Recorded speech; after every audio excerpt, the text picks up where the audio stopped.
Actually, guys, let's go ahead and get started here. We're actually working on lesson 7.8. This is actually a new lesson in this case, guys, and we are focused on solving or identifying, in this case, the slope between 2 points. First of all, in this case, guys, we have been seeing slope. A few things that we've seen in this case with slope is that slope typically is represented with m, as we can see here, but we also know slope in this case, guys, is rise over run. We typically use this whenever we're looking, in this case, at a graph, a line on a graph, and we're trying to identify the slope, right? We use that. It also helps us indicate if I have an equation or I'm given my slope, I'm able to identify my next point, right? So that's rise over run. Now, something else I want to go ahead and mention is that slope in this case, guys, is also known as the change of y over the change in x, right? So this here is the change of y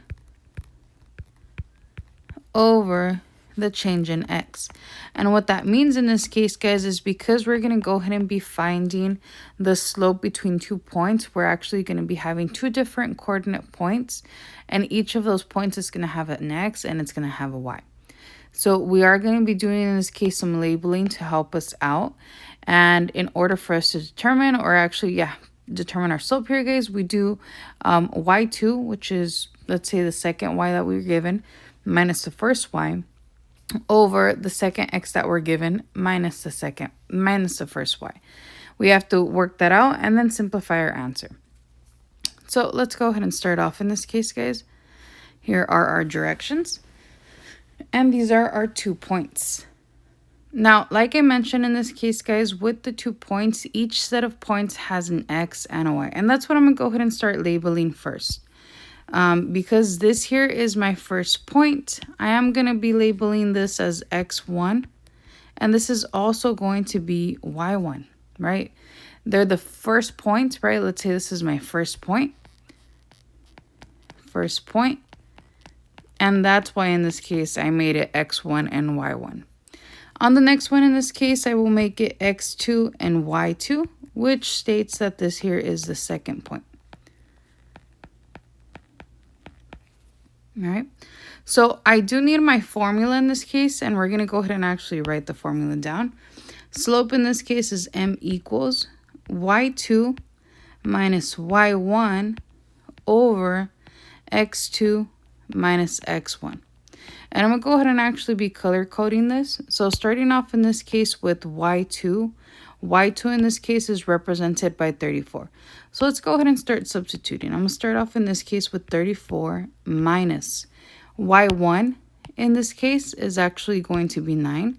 So I'm going to go ahead and do minus 9 over x2, which in this case x2 is going to be 8. So I'm going to go ahead and do 8 minus, in this case, our x1, which is going to be a negative 2. On this one specifically, in this case, guys, I am going to be adding a parentheses because we are working with double negatives there. So let's go ahead and simplify this out. I know on top, if I do 34 minus 9, that's actually going to give us 25.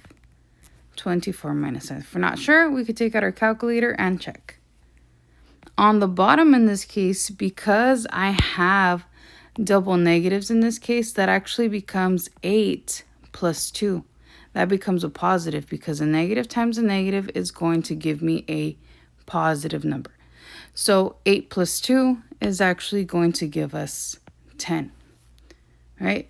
So this is us combining the change of y and the change of x, right? Now, from here in this case, guys, I do have to do a check.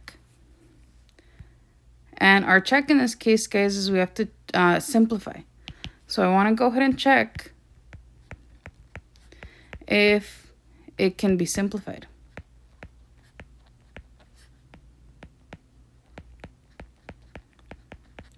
I want to go ahead and check if this can be simplified. And if I take a look at those numbers in this case, guys, I need to check what number can I divide both 25 and 10 by. And we could actually divide both of them by a 5. So I'm going to go ahead and divide this by 5 and divide that by 5.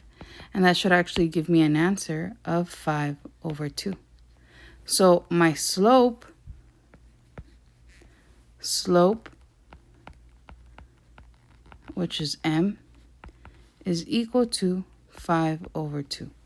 And this is going to represent my rise, which is how much I'm going to go up and how much I'm going to go right, my run. Both of them are positives in this case. That gives me a positive slope. And this is telling me to go 5 up and 2 to the right, just because they're both positives. So this is the basic idea in this case, guys, of what we're doing on today's lesson.